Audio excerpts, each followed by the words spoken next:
So, guys, this is my first time on radio in a long time. I'm giving you a behind the scenes look.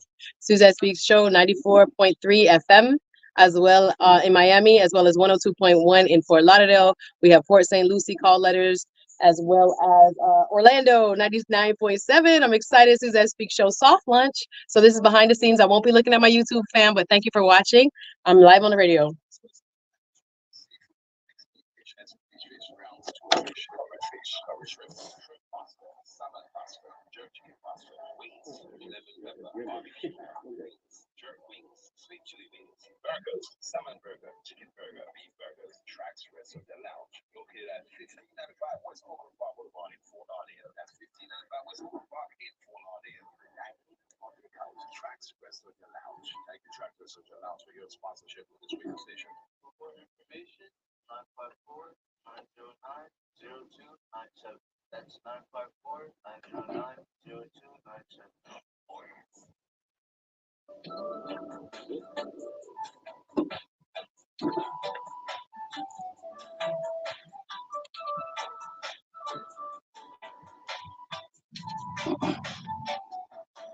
Yes, indeed, as promised. Time now for us to welcome a brand new show with the Suzette Speaks. With the Suzette Speaks show live. And with that said, greetings and welcome. Welcome, welcome, everybody. Thank you, Humble Lion, for that wonderful and warm welcome. Everybody listening, I'm grateful to be here. My name is Suzette Speaks. I'll be your midday chick every Thursday and Friday. I like Listen, I'm excited to be a part of the INI Radio Voice of the Caribbean family. First of all, big up Mikey, big up Miss Chin, big up Humble Lion, big up all of the staff. You guys have made me feel so welcomed. And I want to have a wonderful time while I do this, you guys. This is about good vibes, good conversations with good people. I want you calling. I want you to tell me how you feel about the topics of the day. I want it to be fun and light as well as entertaining. And of course, I'm going to give you some information because it's important to stay informed in these days and times. So, who am I? I first and foremost want to thank those who have been following me for some time. I've been around these Miami streets, Jamaican born, South Florida raised. I will be a little bit of both worlds. I say the best of both worlds, right? Because I have my perspective as being a child of immigrants as well as, someone who has been Americanized. Them say that is a bad thing, but I don't think so. So No, you're sir, going no. to get you're going to get a little bit of a code switch twanging. Don't watch it there because Get I'm the gonna Jamaican vibe. exactly. I want to open it up for the folks who are 1.5 generation, second generation people living in South Florida. There's a whole lot of us. Big up all of my island massive from Bahamas to Barbados, from Cayman to Haiti. There's so much. I think we all share as far as our common journey here to the United States and trying to make a better life for ourselves. But I want to get into some topics, y'all. How you doing? How you feeling? Feel free to call me up 850-446-0562. I'm gonna throw out some topics. We're just gonna just vibe. I hope you guys are having a great day. If you're eating lunch, I hope it's nice and satisfying to you. And as I get into these topics again, I'm gonna flow. You're not gonna get the attorney. Well, let me introduce myself. So I'm an attorney. One might know that. Some of you who know me and been following me, you can follow me on all social media platforms. Those of you who are watching me, mic check 1 2 on the YouTube side. But I've been doing this thing a while. I love media commentating. I've been a part of some wonderful platforms. Big up National Weekly. If you didn't remember the online show, if you guys saw that. And I've been on, a special guest commenting over a year now on Roland Martin's network. Every Wednesday, you can catch me there from 3 to 5, giving my political 2 cents. But here I wanted to kind of have a different vibe. I know sometimes this life of ours can keep us so busy that we're missing some things that are happening around us. And that's not to be a criticism. It's to say that, I want you guys to feel at home here and just bring up any kind of perspectives that you have on what we're going to talk about. Now, it was a busy day yesterday from Miami. We saw the governor do a press conference on Miami Beach at a Greek restaurant talking about a new bill that's going to affect the homeless population, HB 1465, 1365, which prohibits people from being in the public sleeping and camping. And I don't know about you, but I know that, no one chooses to be homeless. So there's some debate around this new law. It will take effect October 1st. And we're going to talk about it and what impact it will have on the people who are unhoused in our community. Florida is the second in the nation of unhoused people. California by far beats us. All right, we're not even close to what Cali is dealing with. But the numbers from 2022 to 2023 increased in Florida, but from 2007 it has been a large decrease. So there's some debate about this law. So I wanted to bring it to the people and see what you guys think. Also, if you're in Broward County, I was listening in on the school board workshop yesterday, and it was very interesting to hear the school board superintendent talk about the possibility of closing schools. Guys, they're talking about as many as 40 schools. Now, it has not been decided. There'll be another public hearing coming up, but I don't want this information to pass us by because we know sometimes those schools end up being in the Black areas, brown areas, whatever you want to call them, affecting minority populations. So we want to make sure our voices are heard when it comes to which schools are closing and why. So I'm going to give you some background on that. And then just for a fun topic, I know some of the Beehive might be listening. Set up the Beehive. Beyonce have an album coming up. What is it? 9 days? No, 8 days? I don't know which one. 8 days? Something like that. She says it's not country, but we like the album cover already on the horse. If you haven't seen it, she's reclaiming her roots, y'all. Beyonce is saying to, I think, a lot of people, listen, we were at the center of this type of music. Don't push me out. This is my heritage. So I want to know if you guys are gonna, what do you call it, buy and try or pass and dash on the new album, a part two to her renaissance. But I am enjoying and I'm really anticipating that, and some of the art has come out about that. So I want to know if the Beehive is going to support the country. Well, she says it's not a country album. She says it's a Beyonce album still, but we're going to see what Beyonce is saying. So hello and good day. Hear me. Good evening. Good day, everybody. Again, Suzette Speaks live on your radio. Pick up yourselves. Tell a friend and tell a friend. In Miami, we're 94.3 FM. Fort Lauderdale, 102.1 FM. North Miami, 102.3. Orlando, 99.7. And Vero, Port St. Lucie. We got y'all 105.3 FM. We all over, y'all, and we're going to keep expanding. But as I said, even though I'm an attorney, this show not going to bring my law side in. Allow me to have fun, please. Give me a little room. Give me some space for kind of just be myself. I hope you're okay with that. So I'm not giving legal advice, although I do help clients with their car accidents and medical malpractice cases. If you do find yourself in trouble, you drop down in a store or something like that, or somebody lick you can call me. I got your back. But here on I Radio, Voice of the Caribbean, the Suzette Speaks show will be about censoring the Caribbean American family. And again, keeping you informed with a little bit of fun. You know what I'm saying? Good vibes, good conversation can never go wrong. So let's get into today's first topic.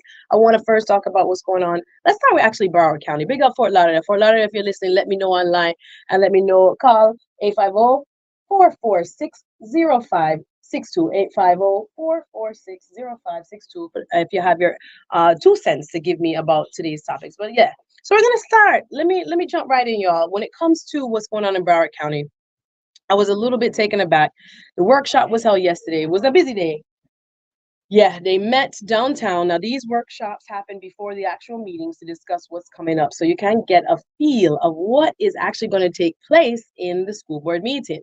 So yesterday, that was Wednesday, they had a gathering. And again, if you don't know much about the school board, I'm going to give you a little bit of background so you understand how these things work. Because again, it's your tax dollars from your work here in the United States. You're contributing your taxes to our schools. And Broward County is the sixth largest school district, second largest to Miami in Florida, but the sixth largest.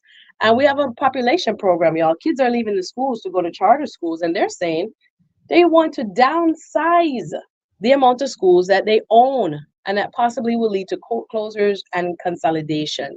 So this is not going to be an easy process. From last year, they were kind of giving us an impression that it would be more like 5 schools. But as of yesterday's workshop, a few of the school board members said it could be over 40.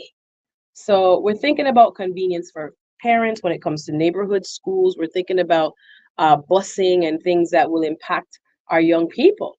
So we want to talk a little bit more about it. I want to welcome again those listening for the first time. Suzette Speaks. This is what I'm calling the soft launch. You know that way there, really launch. We're gonna launch next month official, but right now, I just want to get used to the thing and get used to you guys, and hopefully, we become acquainted a little bit more as we get to know one another and just kind of share a vibe during the 1 to 2 hour on Thursdays and Fridays. But big up Humble Lion who's here with me, kind of teaching me and showing me the way.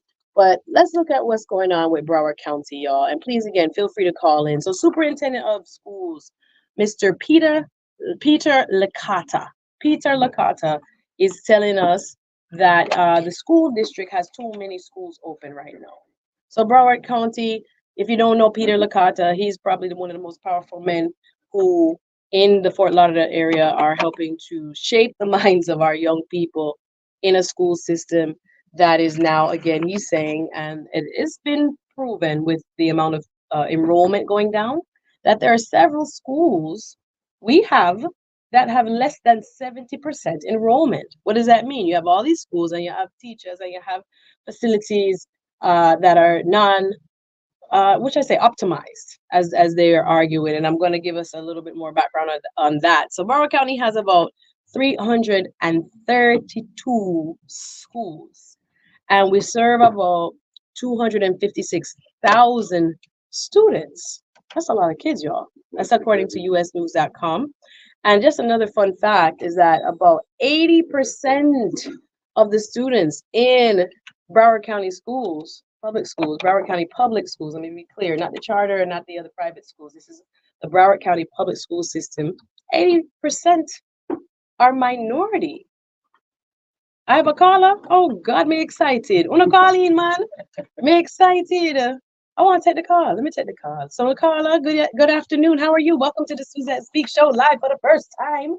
What's your name? Thank you.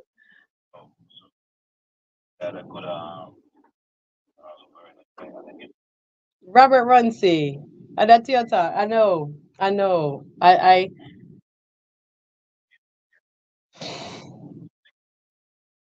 Wow. So I know a lot of people feel like you, Carla, and it is unfortunate. I think Mr. Runcie served the community for 10 years strong, 2011 to 2021, and did an impeccable job. I know a Jamaican American came from Chicago, brought a lot of new ideas, cared about students tremendously. Big up Robert Runcie. Um, mm, mm,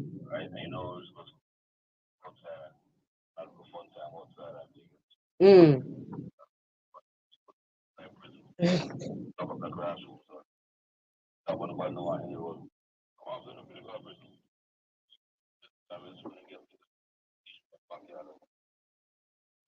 Mm.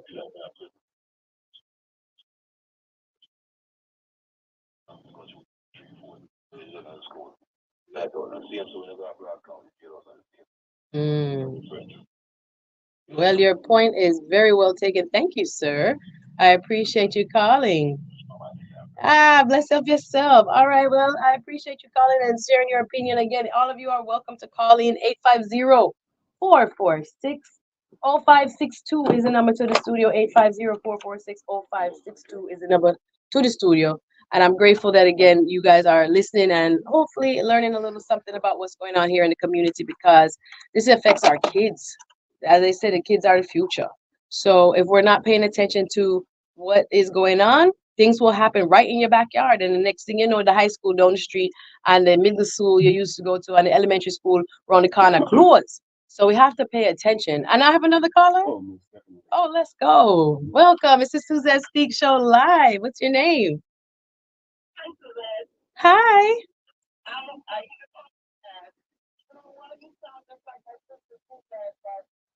Big up all the Suzette them. What I'm saying? Awesome. Thanks for calling. What are your thoughts?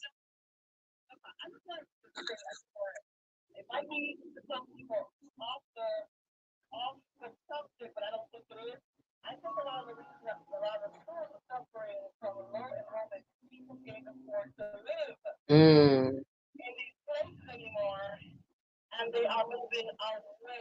yeah.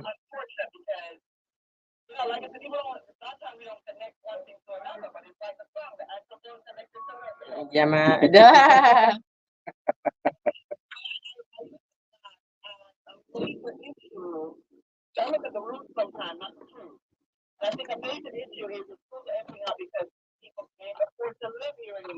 Mm.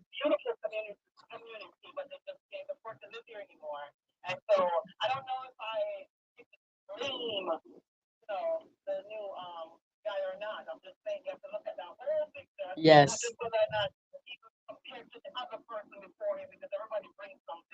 Yes. Well, I appreciate you calling and big up your sister Suzette. And thank you very much for brightening my day and being a part of the Suzette Speak Show Live. Sister, thank you. You're welcome to call back anytime. Thank you for calling. You too. Thank you so much. Again, it's Suzette Speaks Live on your radio. Welcome again. This is a soft launch of my show here on the Voice of the Caribbean, I Radio. Big up those listeners in Miami. Remember, you can find us at 94.3 FM Miami, 102.1 Fort Lauderdale, 102.3 North Miami, Hollywood, 99.7 Orlando, and 105.3 Vero Beach, Port St. Lucie. We're taking over the world, y'all. We're ready to go. And I wanted to, again, bring hot topics to you because it impacts our community when we think about it.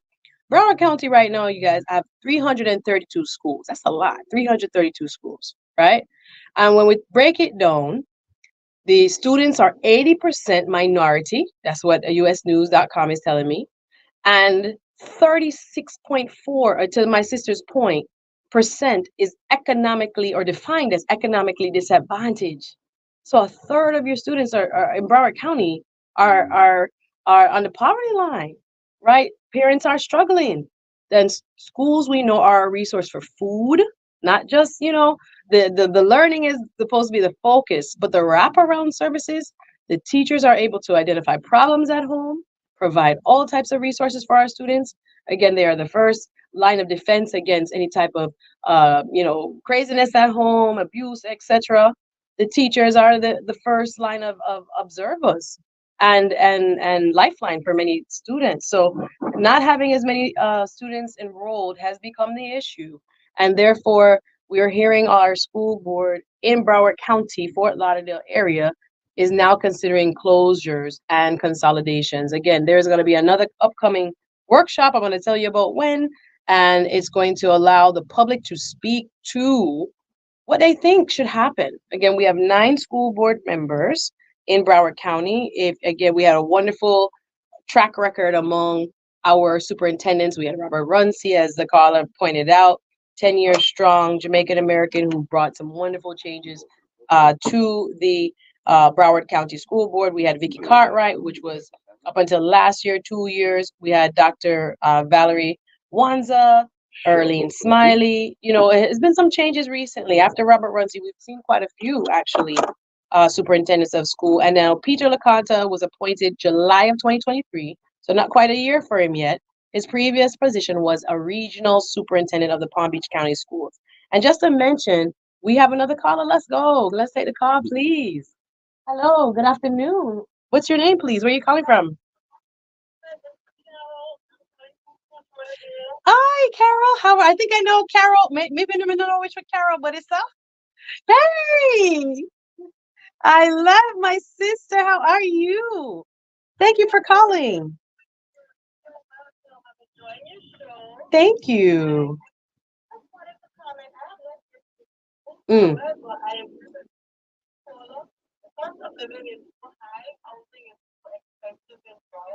Hmm.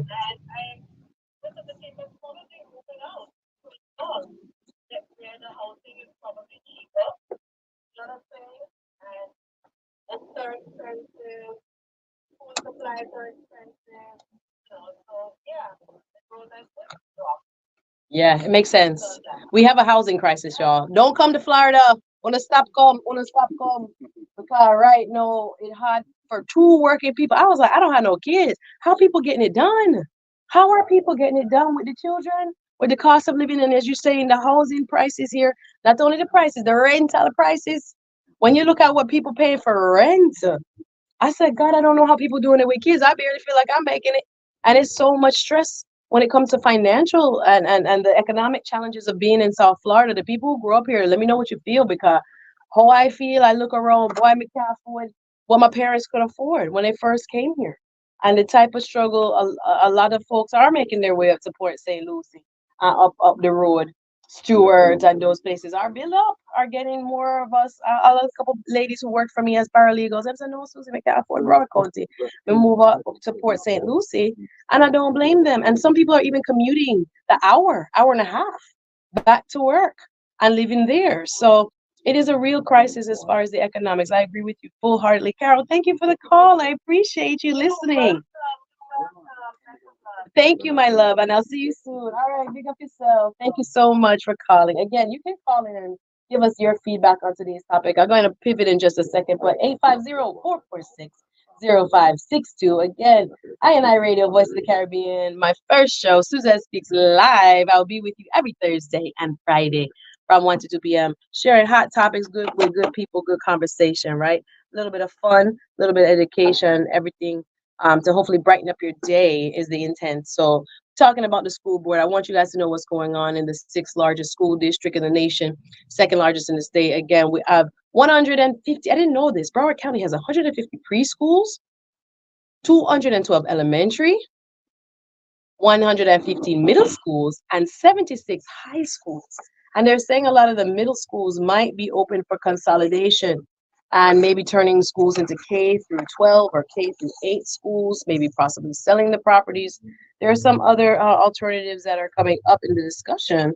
And I was looking at this, guys, because if you think about Broward County schools, the annual budget is over 3 billion with a B, $billion, right? And how much do they spend per student? Now they're saying that they're looking at schools that have dropped to below 70% enrollment as the possible schools at which they are going to possibly consolidate or even close, right? So I was looking into it. I said, well, let me check out how the money go. Because you know, I've been following money. When it comes to these things, if I wonder what is the problem? And they're saying they're spending money on students that aren't there, and it's hurting the students that are there. So I was looking up Broward County schools as far as how they spend their money. So again, the budget for Broward County schools annual revenue is $3,196,000. A lot of money that. And then when you look at the cost per student, they're saying they spend about 10,480 per student per year. $10,000 it costs to educate a student per year. You understand? That's in the public school. I remember with the voucher program now, you can take that money, that $10,000 will be taken to a charter school of your choice or any other type of parochial school or etc. when you leave and take advantage of the so-called school choice. But remember, that money leaves the public school, and then you're no the students who are left in the public schools are kind of underserved, they're saying. So when I looked at how much they spent of $3 billion, 3B with $1 billion in the Broward County Public Schools. So on teachers, it's about $6 million, 6,244,500 on instruction slash teachers.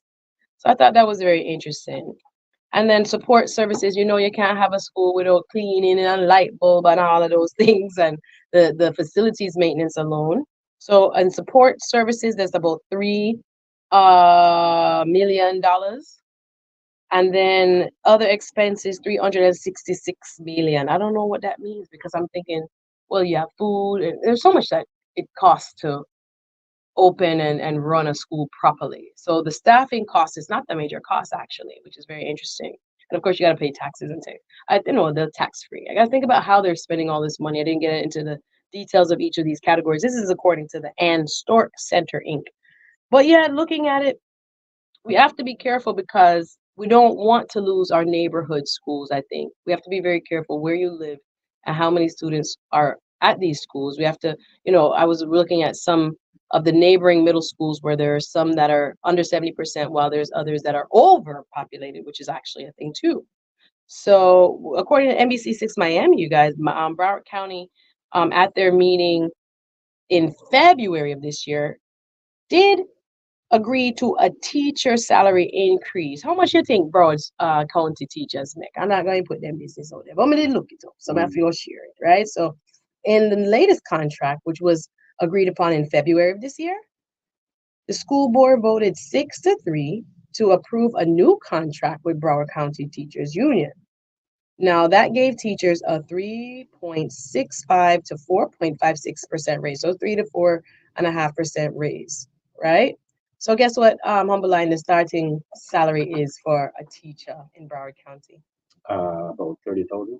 A little bit more than that. It might as well be Mm-hmm. because the cost of living is probably that. Mm-hmm. They're saying no, the starting is $50,266 to start as a teacher in Broward County. Can you live on $50,266? I don't think so because my 30,000 came from when I was thinking about being a teacher 20 years ago. Oh, so it's about the same, just over time. Just over time now. 50,000 is like I It's the said, new 30,000 from new 20. 30. You're Oh 100% my right. It's tough.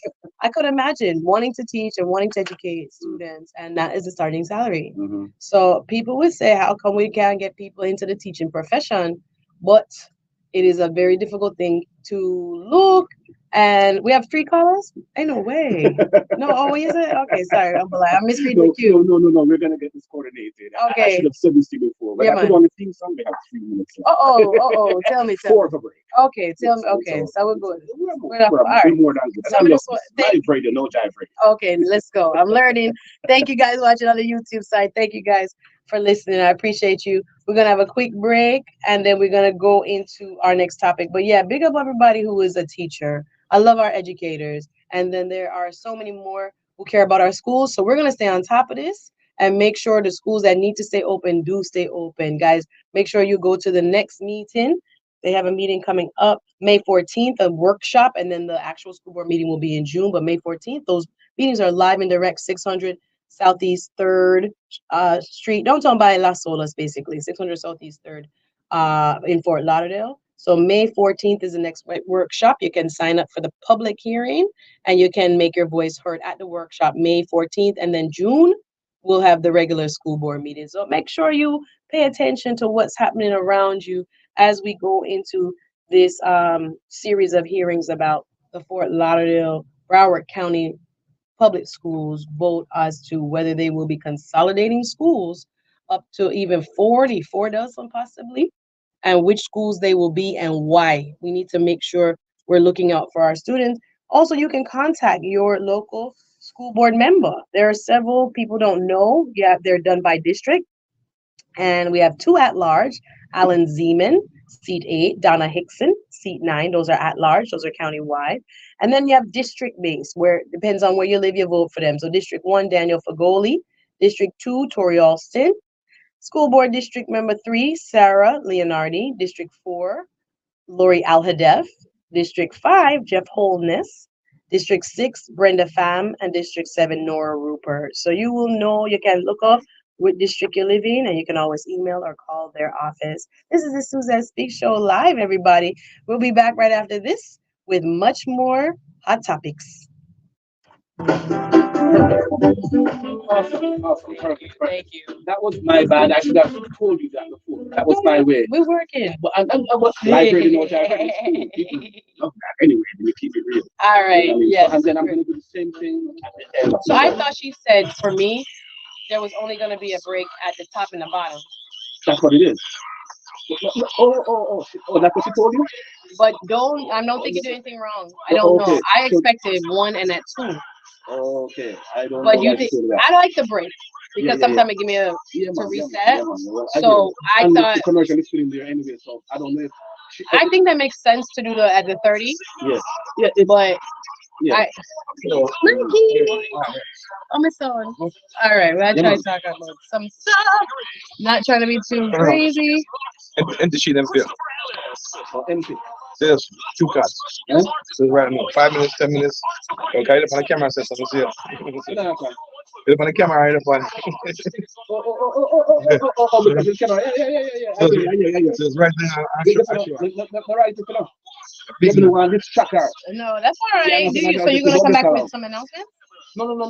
I was trying to tell you about the theme song coming up. But then the call came and then no problem. I'm gonna try to do a drop for myself too. Yeah. All right. Appreciate the caller. I appreciate you guys watching on the YouTube side. This is Suzette Speak Show live on the FM dial. I'm in 94.3 Miami, 102.1 for Lauderdale. This is my first broadcast. I'm doing a soft launch. I'll do an official launch. You'll see flyers and all that coming up for April. So we're kind of figuring out the ropes. This is my first time hosting a show on my own, not being a guest. So I'm really excited to bring you the kind of behind the scenes. Thank you so much for watching on YouTube. I see you, the Work from Home Wife Atlanta, the David, Carmina Show, Doug, what's up? Wonderful 34, what's up? Vondale Garrett, I see you on the YouTube. I'm gonna just run it, y'all. This is not me doing a YouTube show. This is just me showing you how it looks. Sorry, the lighting is not the best in here, but I wanted to show you some behind the scenes of me hosting for the very first time my first radio show on the FM dial here in Miami, Fort Lauderdale. So appreciate you watching. Offers luxury rooms and suites with balconies. It's the one thing. I'm sure. Yeah. Yeah. Okay. No, I'm gonna move on a bit. Because they give me a time to reset.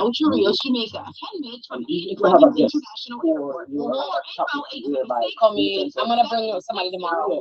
And I'm saying my people, you stop them. Sometimes they might call me. Right. Them 10 minutes, they might call me. So I'm just saying, I'm going to whatever. So, you know, something, they're going to join me on the other side of the street. And you go or something like that. Okay, so no problem. I'm just trying to say about some money to make that work. So tomorrow, I'm bringing my sister tomorrow to talk about the changes in the real estate laws. So I might invite her for the whole hour because she is so much and deep. So I'm gonna tell her to come early, and then we'll do the whole hour with her.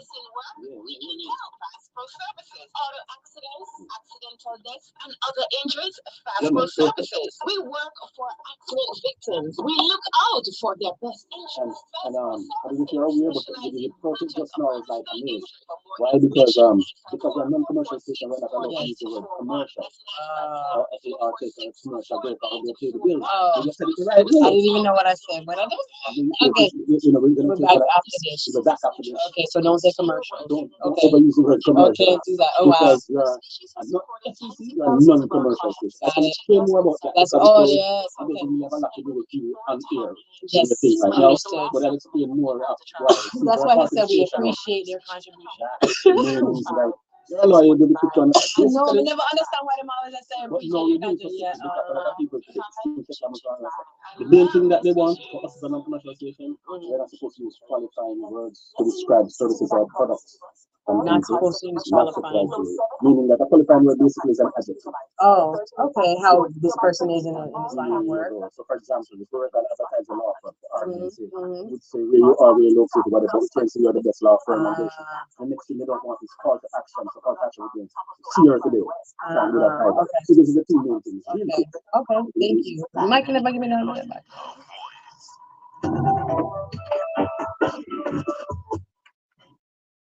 Yes, indeed. And I'm not going to waste the time to welcome forward Suzette Speaks. Hey, everybody. Big up Umbalala. Welcome again. If you just tuned in, this is the Suzette Speaks Show soft launch, you guys.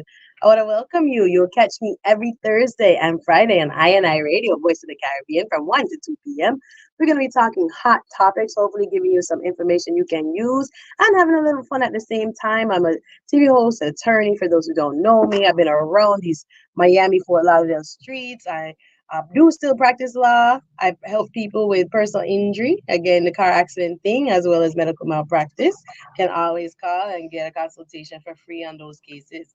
Additionally, I love doing the I guess they call it social influencer. I don't know if that's like a job now. Apparently people are making big bucks on Lion on that side. So I have a YouTube show. I've been doing kind of hosting for other people. I'm also an event curator. That just means I produce my own events. You guys will hear about them soon.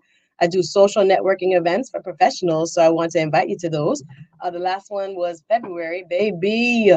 If I tell you myself, I honored 10 outstanding African-American men and their contributions to our local community, from union leaders to our Broward County State Attorney, Harold Pryor, to folks that you probably never have heard of, but who are doing the work. Because people always say, Where are the leaders? Baby, they doing the work. They're not out here advertising what they do, but we have some wonderful, what I call watchmen, who are here, Miami, Fort Lauderdale, Palm Beach, advocating for us while we here trying to pay these bills that we talk about, the expensive bills where we have also Florida. But they're working, y'all. They're working with young people. They're working in mental health spaces. They're working in criminal justice spaces. They're working on behalf of unions and workers' rights. So many wonderful folks here. But we had a good time. We were over there at Mosaic Co-work.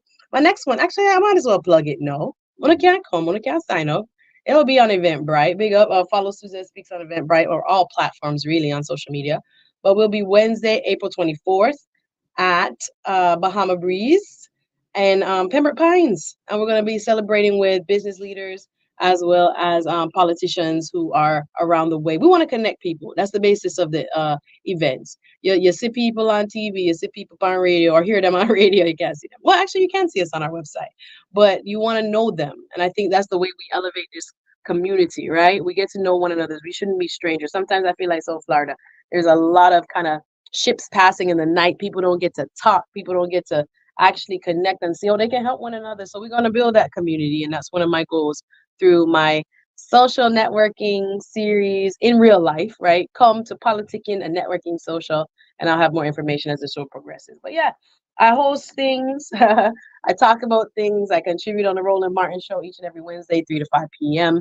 And I'm just going to bring to you topics that are near and dear to me, things that I think we should pay attention to as a community that affects us. And I want to big up all of my islanders, those who are coming to stay, those who are what is it, green card base, everybody who's in this community, we're welcoming here in South Florida. This community is a hodgepodge, baby. We have so much good energy brought to us by the cultures and the cultural influences of those of Caribbean descent who have brought with them their what should I call it? Ideologies, right? Of how we value family, value education, value community. And we're not going to stop doing that. That's one of the missions here at the Voice of the Caribbean and I Radio. So let me get into the next topic, y'all. I wanted you to pay attention to, right? Ready? So the governor of the state of Florida, Mr. Ron DeSantis, let me get my news voice on here. He was in Miami Beach yesterday at a Greek restaurant announcing the signing of a bill. And it's a very serious bill, though. It's called the Unauthorized Public Camping and Public Sleeping Bill. Listen to that again. The Unauthorized Public Camping and Public Sleeping. So, what am I talking about? So, HB 1365. I don't think people just camp outside in public spaces and parks and, all by the beach and near, the highways. That's not camping, sir. That's unhoused, right? That's of people who end up in situations where they don't have a place to live. That can easily happen here in South Florida. As we just talked about, the cost of living is skyrocketing. And this bill is now making it law. It actually will go into effect October 1st. And it will require that municipalities, that would be cities as well as counties, provide an action plan for housing unhoused people, right? Because they will no longer be allowed to so-called camp, right, or sleep in public spaces. So me no know how this I go fix the problem that has always been among us. I know the Bible says the homeless, poor will always be among us. But this is our governor now saying this is an attempt to change the way things are being done because the old way hasn't worked and we have a problem and we don't want to turn into California. That was all said, paraphrasing that is, from the press conference yesterday he had with the Miami Beach mayor and other Republicans who sponsored the bill and talking about how this is going to be so great.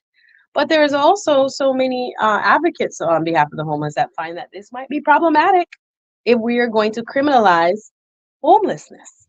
Now, HB 1365 allows for businesses and private citizens to even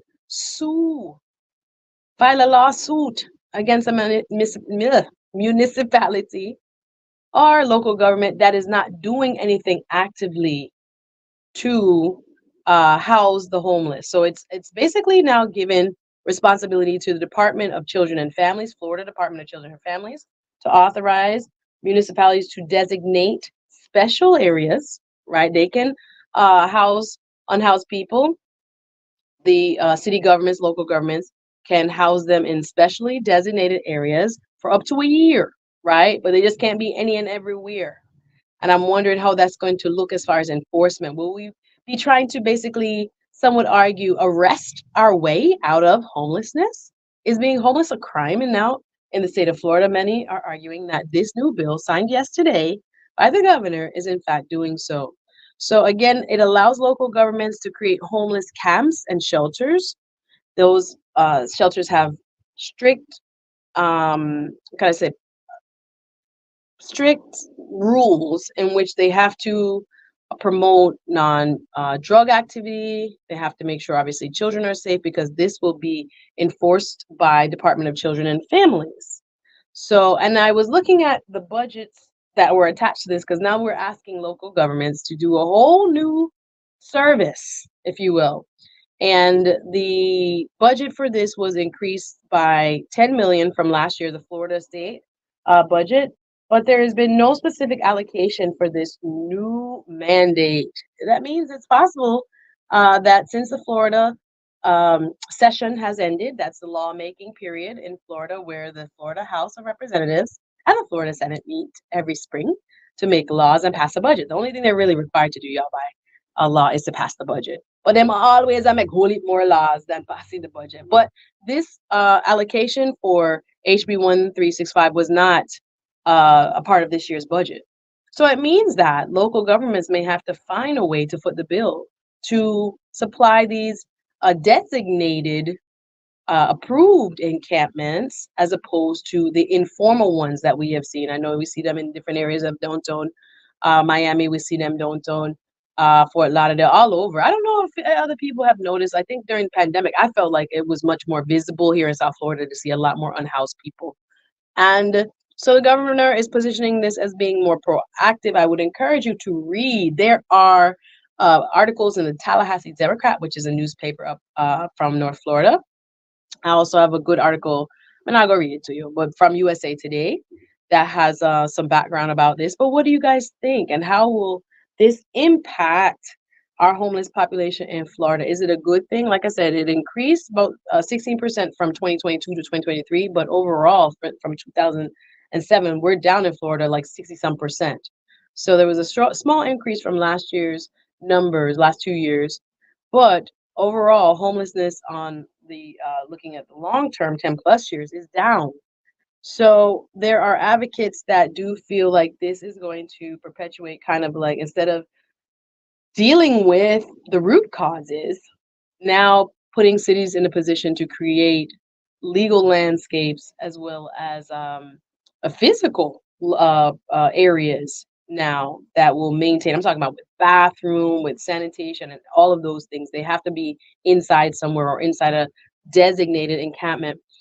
According to the governor, this bill also includes funds for wraparound issues to help homeless people with drug issues or substance abuse, should I say, issues, as well as mental health issues. Because a lot of people, and you will hear Sheriff Gregory Toney here in Broward County say it, that he's dealing with a mental health crisis in his prison, in the jail, right? A lot of these folks are unfortunately dealing with substance abuse as well as mental health challenges, and are not necessarily doing things that are illegal for the sake of doing things that are illegal. There are people that are just, doing badness for bad's sake. We know that.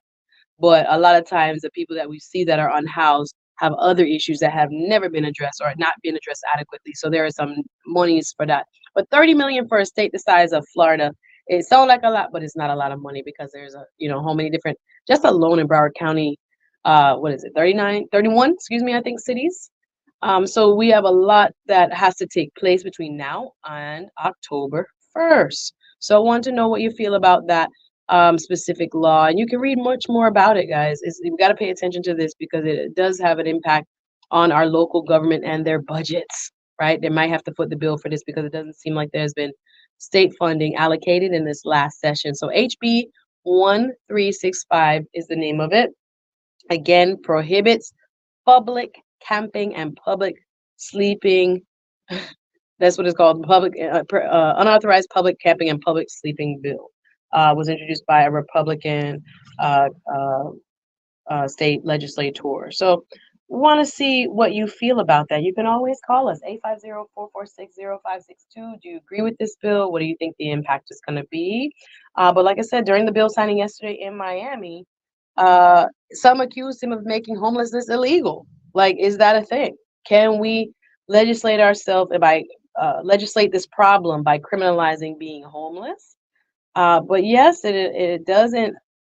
I don't know about all the provisions. I will say I have to kind of go read it more thoroughly. But many argue that this is going to lay the groundwork. Now, I'm not a conspiracy theorist. I'm not a conspiracy. But I was talking to my brethren yesterday. He was like, "Bro, they want to fill back up the jails." Like that's what his first initial reaction was. Not my opinion, but he was like, "Something wrong with this," because we're not necessarily addressing the underlying causes. People are looking at the homeless people as possible bodies to stack the prison. Because at first they were talking about closing prisons, et cetera, et cetera. But now we're hearing that this now is an issue that will be criminalized, right? So, me not a conspiracy, me not say it's that, right? But we just attack, we just I say something else is up. Follow the money, y'all. Follow the money. There's something else to me at play. Yes, they're saying they're protecting residents and they're protecting businesses, etc. But we do, I think, or as a country, we used to think of this population with compassion and understanding that people need resources other than jail so that they can get their lives together and get back on their feet. You'll be surprised who's been homeless. I think there was a state senator that even during the discussion of this bill disclosed that she had lived in her car for a period of time. That is, people, you'll be surprised. This is not unusual with the things going on economically that we're talking about. Even though we're in the best economy, shout out to Biden, we're supposedly in the best economy ever. But I think inflation got everybody stressed. When you pick up your grocery and you're looking at a bag and you say, what used to be $40 now is $80 or whatever, it hurts. And then again, everything gone up. And one thing with inflation, it doesn't go back down. So let me know what your thoughts about this new bill, HB 1365, prohibiting Florida cities and counties from allowing people to sleep in public places and the impact you think it's going to have on local government. They can create actually their own homeless encampments. It says in the bill once their shelters reach capacity. Because I'm thinking to myself, how is this going to kind of affect the local bodies and where would you put it? Nobody. It's kind of like say not in my backyard. We call it NIMBY. They want it. They want to help people, but we don't want it here. That's the key. And they want the permission. Now they got the law. They have the legal framework to justifiably say to people, you can't sleep here, bro. And again, we're wondering where they're gonna go and if it's gonna become a law enforcement issue. I want to finish on something light though. You guys can call about that, but I also wanted to talk a little bit about Beyonce. What a beehive at, please. Beyonce fans are they buzzing? The beehive is indeed buzzing about this new drop. I guess since she put out the two songs right after the Super Bowl, there has been this buzz with this ain't Texas, hold on. You guys know the song. No, because I do a little song. I do a little song. But the Texas Hold'em has been hitting the charts, and she's the first black woman. Can you believe? First black woman in history to be number one on the Billboard country music charts. Go Beyonce. When we think about how revolutionary her journey in music has been, it's just amazing to me, and I've been giving this a lot more thought when it comes to why she's doing what she's doing. Because I think if you guys remember when she came out with the Dixie Chicks, that was back in 2016 when she was at the Country Music Awards. It was the 50th anniversary of the Country Music Awards, and during that show, that 15 minutes where Beyonce was on stage with the Dixie Chicks was actually the most watched, highly rated 15 minutes of this show's history. And people were so excited about it and talked about it, but she got a lot of backlash. There was a lot of vitriol from people who were claiming that she did not belong in that space. That who is she? She's an authentically country. She's not welcome in the country music genre. And when she posted the cover art, she also posted a long statement. You guys can read it on social media if you don't follow Beyonce. You can read it. And she talked about how the incident she said was 5 years ago. So it wasn't the Dixie Chicks, which would have been about 8 years ago. Sounds like it wasn't the Dixie Chicks incident, but I think that probably started her thinking about what it means to quote belong. in a space and whether other people can tell you what box you belong in and what box you don't.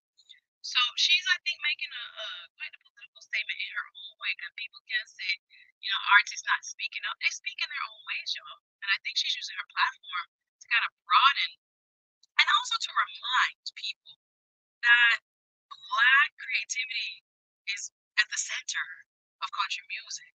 And I think we also have to do a little history, especially us who are immigrants and maybe not know some of the history. And I want to assume that, but if you don't know some of the history about the racial segregation in this country, especially in music, you should look up what was called race records and race music. It's a very interesting history. Before about the 1940s, did you know that Black musicians weren't even allowed to be played on so-called mainstream, i.e., white radio stations? Can you imagine? Them take the music, them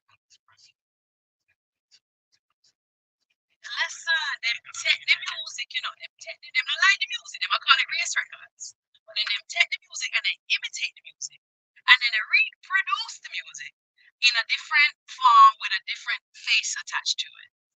So you got Elvis now shaking his hips and it's a global sensation, but baby, we've been doing Chuck Berry been doing that, right? Fats Domino been doing that. I don't get the credit. So if you look at this, that's why even though I know times have changed and we've come a long way, not going to acknowledge that, but if you just look at the heart, this is only 80 years since a lifetime since the Billboard started to recognize the country music as a category. There was not even a name for things like rhythm and blues, jazz, and those things. It was all called anything made by a Black person was called a race record up until like the 1940s. And it was to make the distinction that we don't play this type of music on quote unquote mainstream radio. And it did segregate the music industry for some time. And I even remember I was watching a clip, I think I saw it on Instagram, that spoke about, I think, Billboard's last time doing favorite Black artists. But that was the actual Billboard category, and Prince won it. Like, not the genre of music, the melanation of the skin was the actual category. Those Black people sing all kinds of music, but that one is our favorite. I'm like, wow, that was an age, y'all. That wasn't that long ago. And thinking about it now, I think this is actually her way of trying to revolutionize how we think about who belongs in which genre. Whose is it? Who is the real gatekeeper? Right? When we think about cowboy culture, I have cousins who are married to folks that are from Houston and stuff. They're on the rodeo committees, right? When the folks left from enslavement, early, what would call it? No, after Civil War, so late 1800s, early 1900s. Those folks that were going west had melanated skin. A lot of the cowboy culture originated with Black people, but it got rebranded somehow. Y'all don't know that. Okay, all right. Y'all know that? I don't know that. No, a little teaching today, y'all. I'll keep it light, but you might think Beyonce make a big statement with this one. I think she's also going to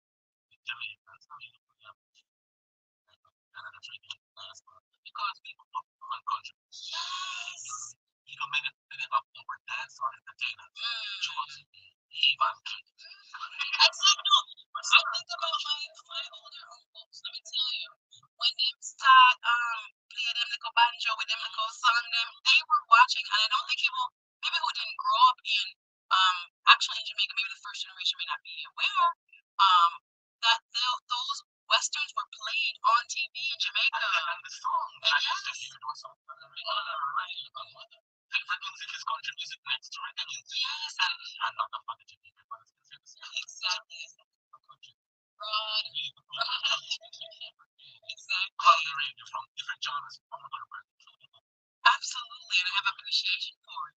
So the broadening, I think, our present day country here, we have to remember not to exclude ourselves. Sometimes people can tell you, you don't belong in this, and this is not yours. No, baby, we created it, we invented it. When we brought the banjo from the West African folks who were enslaved here and were playing at night and created this kind of confluence of music, and of course, we have Irish and Bencher and others who contributed to the sounds and the style that we now know today is country music. But Beyonce said, baby, I'm from Texas. I'm from Houston. This is a part of my heritage.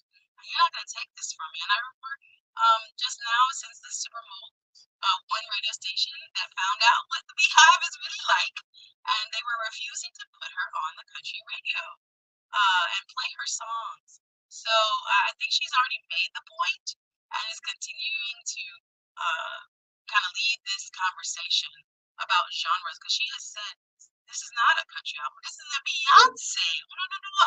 This is a Beyonce album that happens, and I can't wait to hear about it because I'm like, I wonder what she's gonna mix with it. I wonder what she's gonna put into it.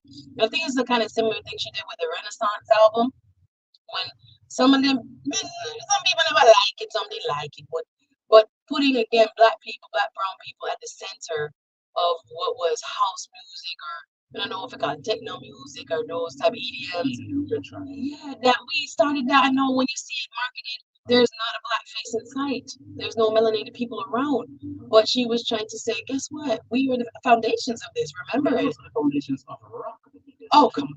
Oh, listen, you can't get started. The show is so known that I can't get started on how we are as a culture, the American so-called music landscape was developed with black and brown people. So we gotta be proud of that heritage. I'm proud of Beyonce already. Like I said, kind of scandalous, but people need to hear it. If you want, let me know. Hit me up on social media. Are you going to pass and dash? Or are you going to buy and try? The Cowboy Carter album coming out in just a few days. I think about 8 days. Just teased us after Super Bowl and now the album. I'm like, Beyonce, not tired. Need it work, She just finished the Renaissance thing, and I thought she was going to take a break, and she's still on their necks with the Carter. It's called Country.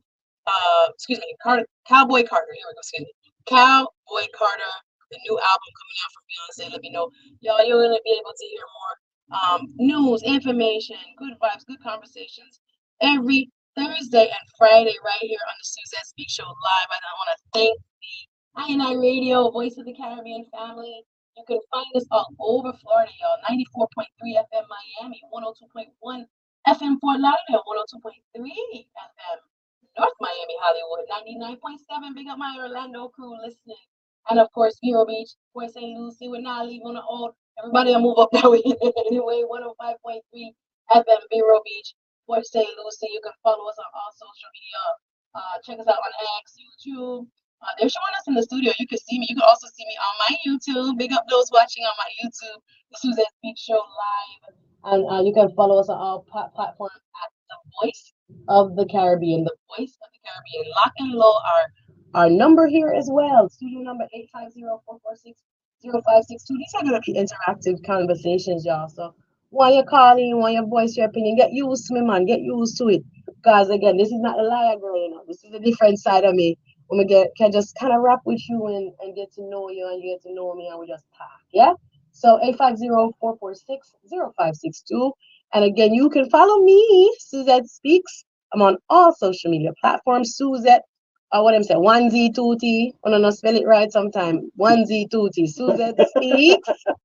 Make sure you follow me on all social media platforms. Again, I am your hostess with the mostest. You can find me anywhere you look. Suzette Speaks, whether it's on the legal side or whether it's on the event hosting side. I love to host your next event. Big up Mikey Mike. Big up Miss Chin. Big up the entire staff. Humble Lion, thank you for rocking with me. I appreciate you. I love this and I can't wait to do more of it. I'll see y'all tomorrow. Make sure y'all tune in 1 to 2 every Thursday and Friday. Suzette Speak Show Live. Thanks for listening, y'all. We'll be back tomorrow, God's willing. Yes, and they keep it locked. Your favorite station, Lisa B's next with Ragamuffin International.